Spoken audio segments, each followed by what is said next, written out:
بڑی درد کے ساتھ میں یہ بات کرتا ہوں کہ مجھے کوئی ایک بندہ اٹھ کر بتا دے یہاں مجمع کے اندر سے کہ جتنے بھی ہمارے صاحب اقتدار بڑے بڑے عہدوں پر جو لوگ فائز ہیں، کوئی وزیر اعظم ہے، کوئی ایم پی ہے، کوئی ایم این اے ہے، فلاں فلاں، ان میں سے کسی ایک بندے نے بھی اٹھ کر نعرہ لگایا ہو پاکستان کا مطلب کیا، لا الہ الا اللہ؟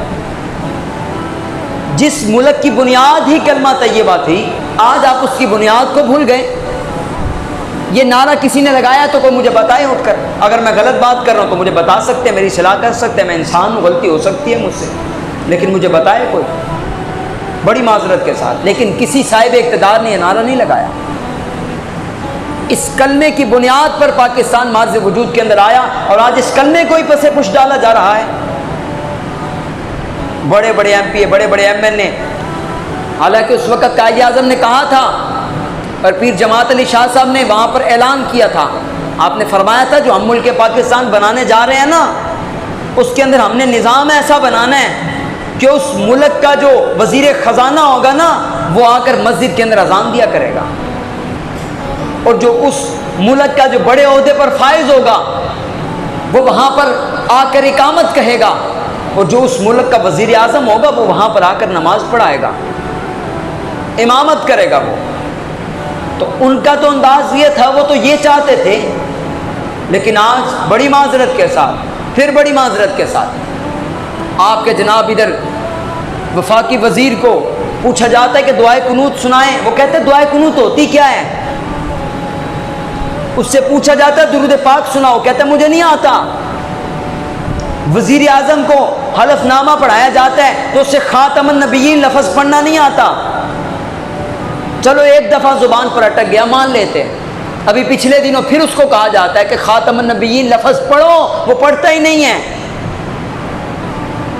وہ جی جی کہہ کر بات ٹال دیتا ہے۔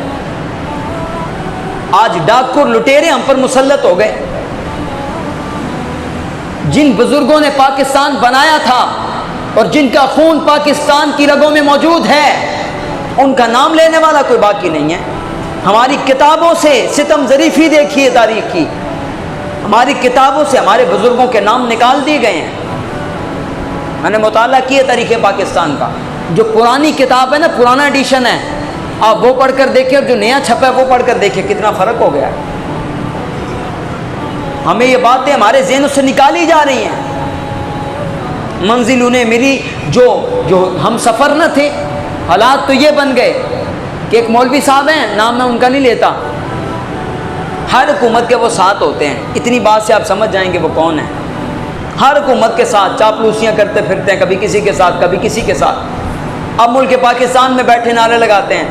انہی کے باپ نے کہا تھا کہ اللہ کا شکر ہے کہ ہم پاکستان بنانے کے گناہ میں شریک نہیں ہوئے، اس کے باپ نے کہا تھا، فضل الرحمان صاحب، اس کے ابا جان نے کہا تھا یہ بات۔ او بھائی، تمہیں اگر اتنا نہیں پسند تھا پاکستان، اور اس نے اس کو پلیدستان کہا تھا، اس نے کہا یہ پاکستان نہیں ہے، تو تم یہاں پر رہتے کیوں ہو؟ اٹھو نا، یہاں سے نکلو، یہ تو ہمارے بابوں نے بنایا ہے۔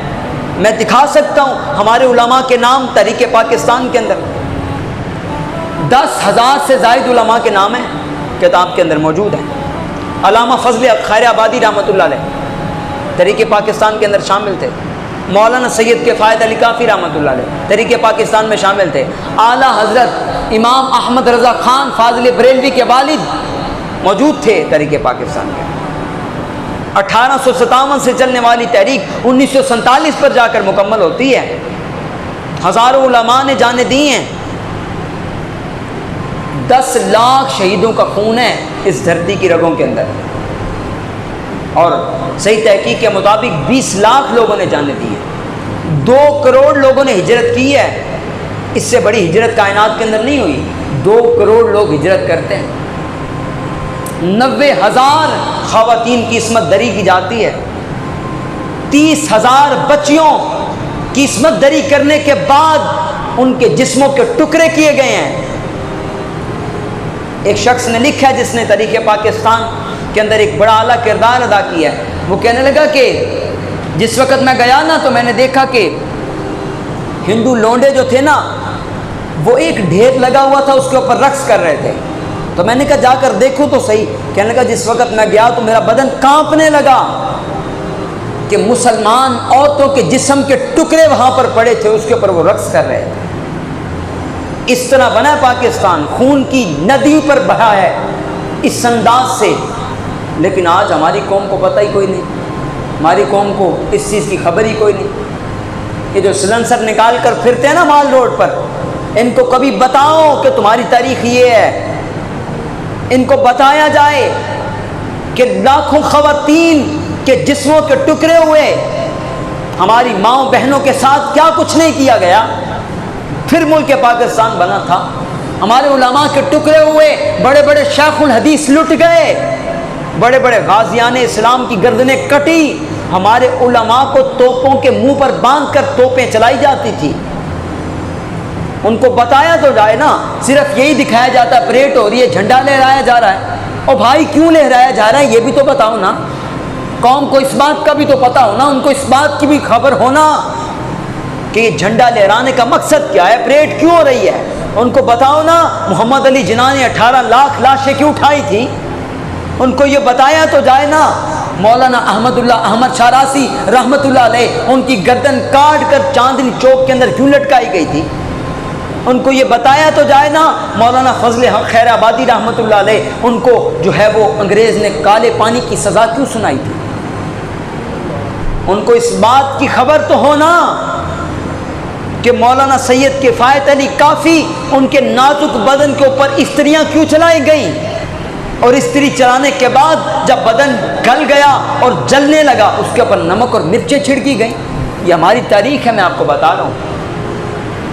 اور پھر بھی کہا بابا جی نام لینا چھوڑ دو، تو بابا جی کہنے لگے ہو کیسی باتیں کرتے ہو، تم مجھے موت سے ڈرا رہے ہو، میں تو اس نبی کا غلام ہوں جو تلوار پکڑ کر خود جنگ کے اندر جاتے رہے، ڈرے نہیں، پیچھے نہیں ہوئے۔ اور بابا جی کو انہوں نے کہا آپ کو تختہ دار پر لٹکانا ہے، تو بابا جی کہنے لگے جلدی چلو حضور تو میرا انتظار کر رہے ہیں، اور تختہ دار کی طرف گئے ہیں بوڑھے سید زادے، اور جاتے جاتے نعت لکھ کر گئے ہیں، ایسے نہیں گئے کوئی گل باقی رہے گا نہ چمن رہ جائے گا، یہ نعت پھانسی کے پھندے کی طرف جاتے ہوئے لکھی گئی ہے، میں کئی دفعہ یہ بات بتا چکا ہوں، یہ کوئی عام بات ہے؟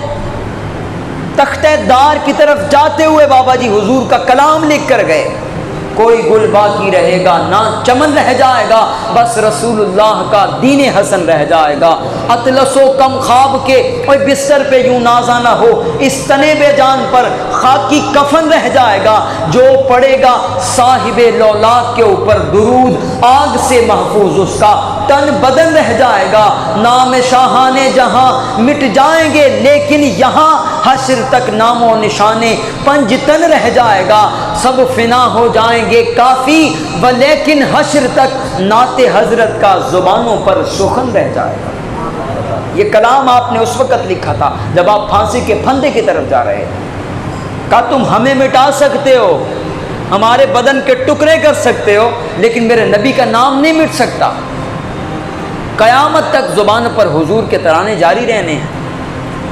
اور ملک پاکستان ایسے نہیں بن گیا، آج جو ہماری نوجوان نسل کو بالکل پتہ نہیں ہے، ہم تو گھر گھر پیغام دیتے پھرتے ہیں اور قوم کو بیدار کرنے کی کوشش کرتے ہیں، ہمارا تو یہی مقصد ہے۔ جس وقت دیکھتے ہیں نا نوجوانوں کو جو ہلڑ بازی کرتے پھرتے ہیں گلیوں کے اندر محلوں کے اندر، 14 اگست کو صرف ایک انجوائمنٹ سمجھا ہوا ہے جنہوں نے، اور گلیوں کے اندر پھر کر چھیڑ خانیاں کرتے پھرتے ہیں، عجیب قسم کا انداز ہے بیچاروں کا، ان کو بتایا جائے کہ اس انداز سے تمہارے بابوں کی گردنیں کٹی ہیں، ان کو بتایا تو جائے نا یار کہ بہادر شاہ ظفر اس کے ساتھ کیا کچھ نہیں ہوا، کس انداز سے اس کو جناب قلعے سے جیل تک لاتے ہوئے سارے رستے گالیاں نہیں دیتے گئے انگریز، اور خالی گالیاں نہیں، صبح ناشتے کے وقت بہادر شاہ ظفر کو جب ناشتہ پیش کیا جاتا تھا نا، اس ناشتے کے اندر اس کے بھانجوں اور بھتیجوں کی کھوپڑیاں پڑی ہوتی تھی، ان کے ساتھ دیتے تھے اس کو ناشتے کے اندر، کھاؤ اس کو، کتنی اذیت کا سامان تھا ان لوگوں کے لیے، لیکن وہ لڑکھڑائے نہیں تھے، وہ پیچھے نہیں ہٹے تھے۔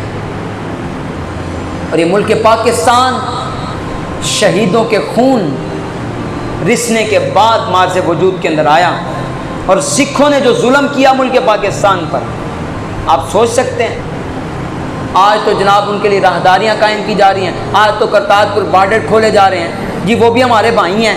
اور میں نے کہا قرآن کا فیصلہ ہے, مومن اور کافر بھائی ہو ہی نہیں سکتے, تو کون ہے یہ بات کرنے والا؟ دونوں دو قومی نظریہ پھر کہاں گیا؟ مجھے بتائیں نا. اگر ہندو اور مسلم بھائی بھائی ہیں تو پھر بتائیں قرآن کی اس آیت کا مطلب کیا ہے؟ وَقُلْ جَاءَ الْحَقُّ وَزَهَقَ الْبَاطِلُ, کیا مطلب ہے مجھے بتائیں, کوئی بیان کرے میرے سامنے آ. پھر ملک پاکستان جو دو قومی نظریے کی بنیاد پر ماض وجود کے اندر آیا تھا, وہ دو قومی نظریہ کہاں چلا گیا؟ علامہ اقبال رحمۃ اللہ علیہ پہلے اس کے حامی نہیں تھے دو قومی نظریے کے. شاید یہ بات کئی لوگوں کو پہلی مرتبہ پتہ چلی ہوگی. اقبال تو پہلے خلاف تھے. اقبال تو کہا کرتے تھے سارے جہاں سے اچھا ہندوستان ہمارا, بلبل ہیں ہم اس کے گلستان ہمارا, جو آج انڈیا کا قومی ترانہ ہے اقبال نے لکھا تھا. اقبال تو یہ کہتے تھے, لیکن اقبال کو اس طرف لانے والا کون تھا آپ جانتے ہیں؟ اہل سنت کے بہت بڑے عالم مجدد الفسانی رحمۃ اللہ علیہ, جنہوں کی تالیفات پڑھ کر اور جن کے مقالے پڑھ کر اقبال کا ذہن بدل گیا. اور اقبال کہنے لگا نہیں یار یہ بات اچھی نہیں ہے, میں اب بتاتا ہوں, میرا نظریہ اب یہ بن چکا ہے, چین و عرب ہمارا, ہندوستان ہمارا, مسلم ہیں ہم, وطن ہے سارا جہاں ہمارا. پھر اقبال نے یہ لکھا تھا.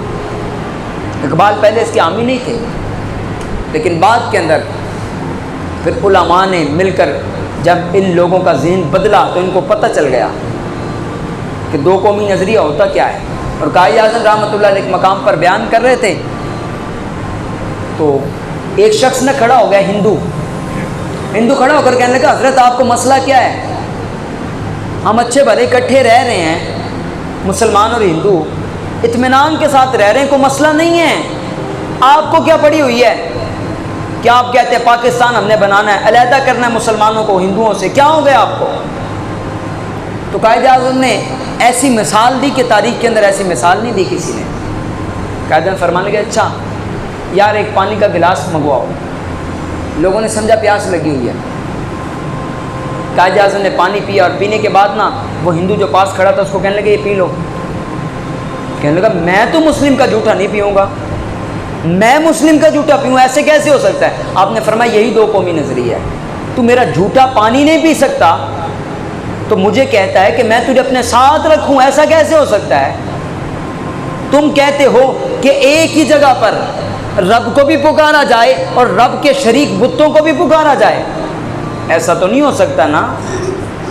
تم یہ بات کرتے ہو کہ مسلمان اور ہندو ایک قوم ہیں اور اکٹھے ہو کر رہ سکتے ہیں, قومیں جو ہیں وہ وطن کی مٹی سے بنتی ہیں. تو اقبال نے پھر ان کو جواب دیا وہاں پر کھڑے ہو کر. اقبال کہنے کہ کتنی عجیب باتیں کرتے ہو کہ جو قوم ہے وہ صرف وطن کی مٹی سے ماض وجود کے اندر آتی ہے, جس قوم کی مٹی ایک ہے وہ سارے ایک ہی ہیں. تو اقبال نے ایسا جواب دیا ان لوگوں کو. وہاں پر ایک مولوی بھی کھڑا ہو گیا نا, نام تو میں نہیں لیتا کہ وہ کس جماعت کے ساتھ اس کا تعلق تھا, ورنہ لوگ ہمارے خلاف ہونے لگ جاتے ہیں. جی حضرت صاحب آپ فرقہ وارانہ باتیں شروع کر دیتے ہیں, آپ فرقہ واریت کی بات کرتے ہو. بھائی کتابوں میں لکھا میں کیا کروں, آپ پڑھ کے دیکھیں. حسین احمد کون تھا؟ بات یہ مطالعہ کریں تو پھر آپ کو پتہ چلے گا. اس نے یہ کہا تھا, اس نے کہا جی یہ تو کوئی بات نہ ہوئی نا کہ آپ علیحدہ علیحدہ کرنا چاہتے ہیں, سارے ایک ہی ہیں, ایک وطن کی مٹی سے مارز وجود کے اندر آئے ہیں, بات ختم ہو گئی. تو اقبال نے ایسی مثال دی, کمال کر دیا. اقبال کہنے لگا کہ میں تو سمجھتا تھا یہ ممبر و محراب پر بیٹھنے والے کوئی صاحب علم ہے, لیکن ان کو اتنا ہی نہیں پتا. اگر وطن کی مٹی سے ایک قوم مارز وجود کے اندر آتی تو پھر ابو لہب کے ساتھ حضور کا اختلاف کیا تھا؟ مٹی تو ایک تھی نا, حضور کا تو چچا لگتا تھا, لیکن قرآن کہتا ہے تبت یدا ابی لہب وتب, ابو لہب تیرے دونوں ہاتھ ٹوٹ جائیں تو تباہ و برباد ہو جائے. کیسی مثال دی اقبال نے. کہنے لگا اگر مٹی کی بات کرتے ہو تو ابو جہل اور عمر کی مٹی ایک ہی تھی. ابو جہل تو ماموں تھا حضرت عمر کا, تو پھر اختلاف کس بات کا تھا؟